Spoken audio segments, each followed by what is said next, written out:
Hey there, it's Dawn with For Grace Creations. Do you happen to have some amazing old books that have pages in them you want to use, but they're really, really thin, soft, brittle, hard to use? Well, we are going to try and fix that problem. So I've got this book here that I found at a thrift store. And it is old. Old. The first few pages are fairly thick, but you can't really tell because of my lighting, but they have turned kind of this caramel color. It's not white anymore.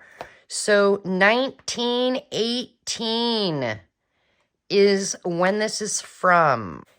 Wonderful, wonderful book of music. The copyright is 1909, but 1918 was when this one actually came out. It smells amazing. Am I the only one who sniffs books? I love the smell of old books. It smells amazing, but you can't really do much with it other than use it in collaging. And that's sad. So here's what I want to do. I want to show you how to fix that problem. So you're going to need a couple pages or however many. You could do a mass make. I just got 2 pages out. You need something to protect your desk. This is a serial liner. You need a paintbrush and some gesso. I have super heavy gesso. I have this gesso, and it is really thin. It doesn't matter what kind. You could even make your own gesso. Google it. I think I've said it in my another video, how to make it. I don't have the notes right here with me, but you can totally make your own. For now, I've got these 2 here that I want to try, and I just have a piece of paper towel in case I need to wipe something off. I am going to pull my sleeves up. Here's what we're going to do. We're just going to take our wonderful paper and look at the shadows. Oh, the light's coming in. Interesting. Well, at least we have light, right? It is actually just now starting to snow again. I'm going to try starting with this. The brand is Essentials, and it's cheap. I don't know if I got it at Weimar, Walmart, but it was very inexpensive. And I'm just taking the lid off, and I'm going to get a little bit. Let's say you don't have a paintbrush. Use your finger. I've done that too. And really, we're just going to brush a thin layer over it. There is no exact amount. And basically, you can still see through it, you know? And so we just are going to get this all over, and we're going to let it dry.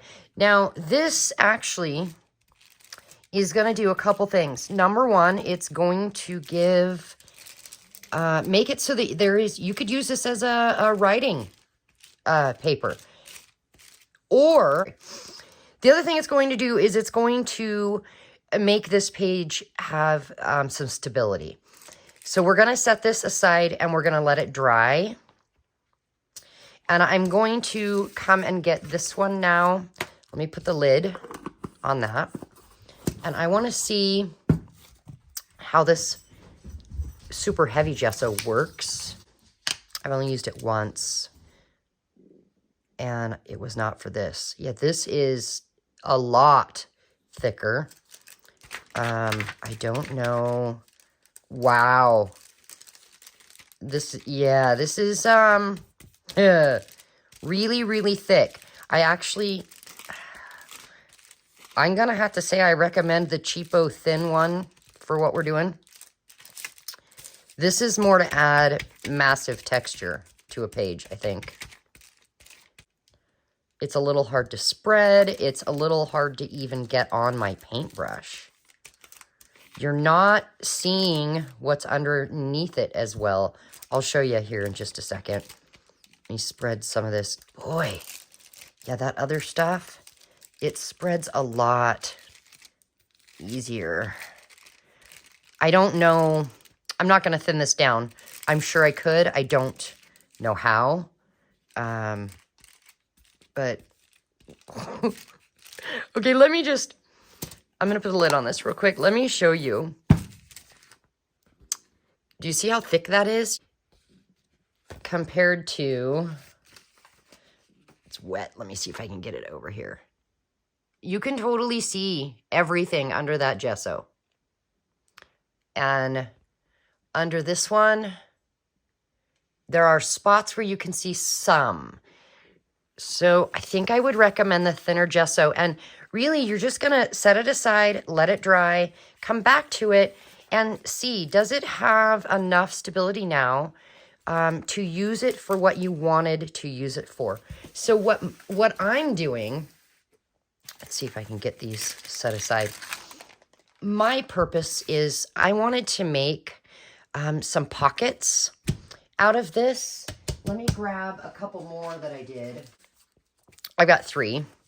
And sometimes when you set them after they've dried, set them together, they will stick to each other a little bit. So here's what I do. A little bit, tiny baby powder. And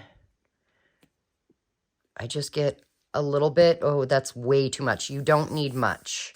And really just rub a little baby powder on there. I mean, the surface is white anyway, right?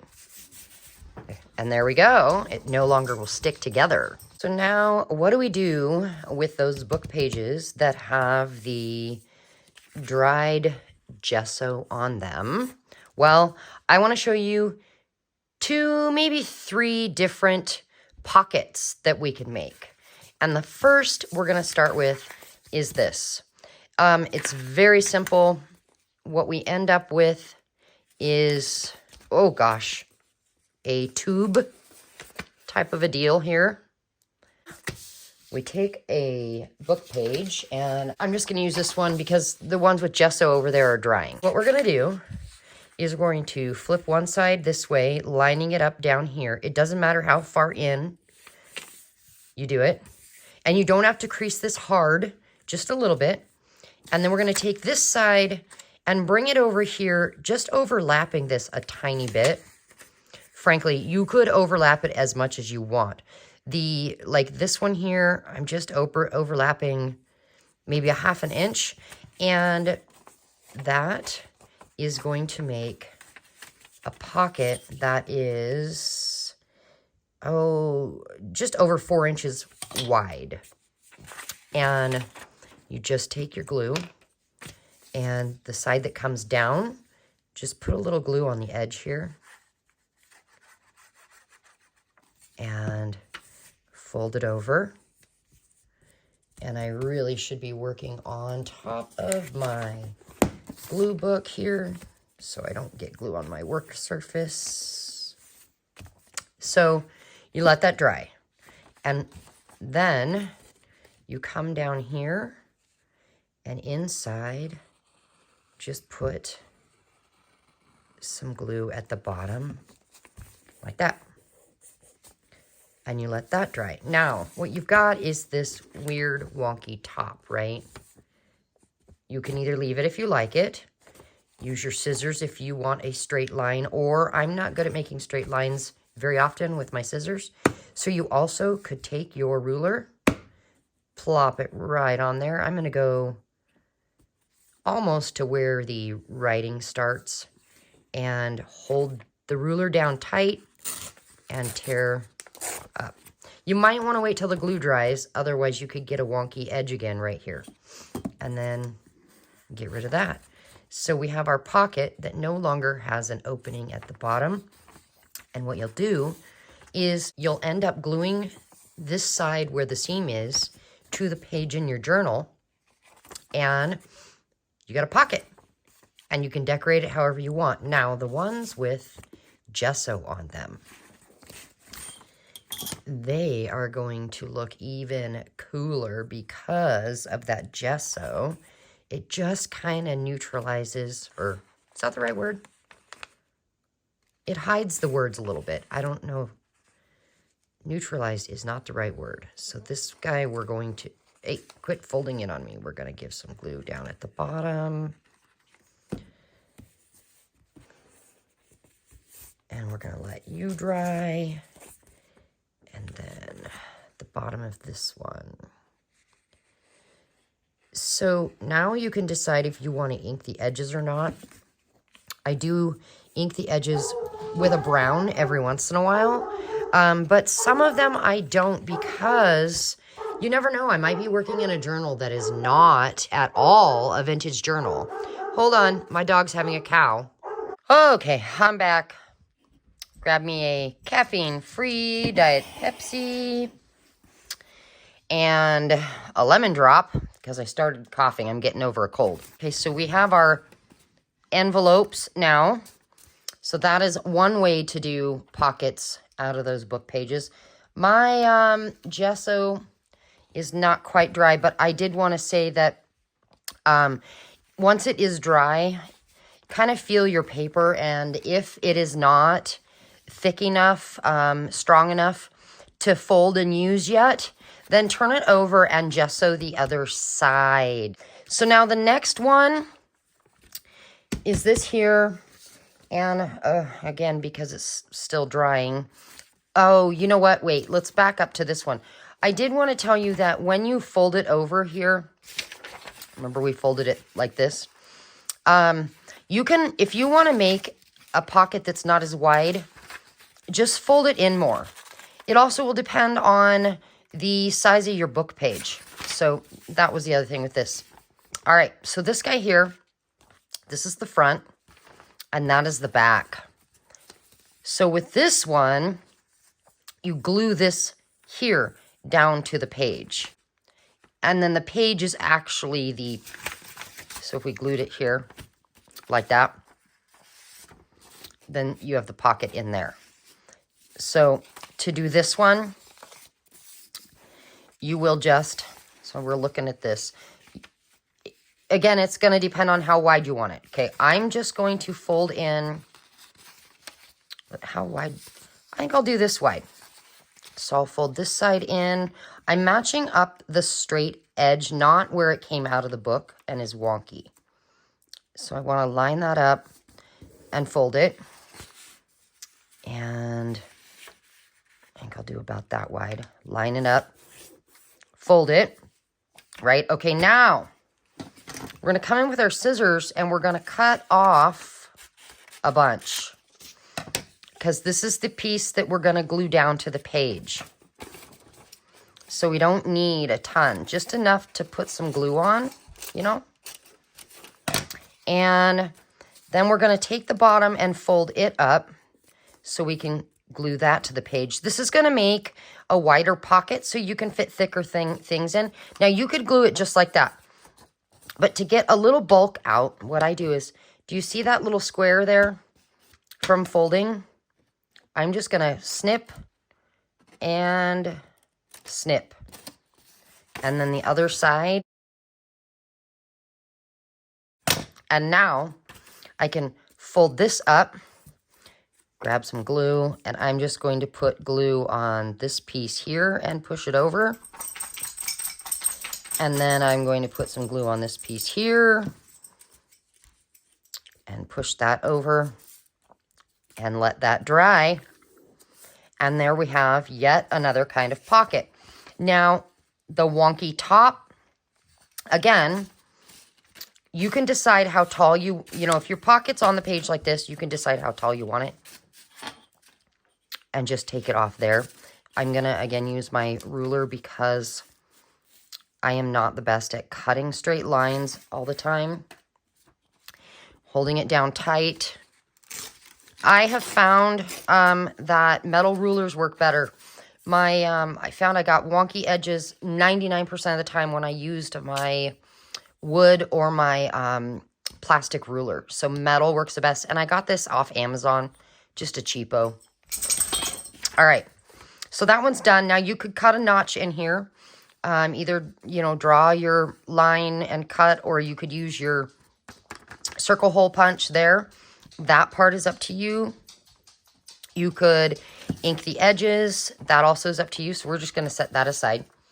So there's two versions. I think we have time really quick. I'm going to show you another pocket. And there it is in there. And this is using 2 book pages. And you could use any 2 book pages you want. These are the 2 of the same. If you look at this one, 2 different colors and writings. So you're just going to take 1 page. I actually think, wow, that's kind of cool. I want this as my front. All right. Rip that one out. I don't want this wonky donkey edge here.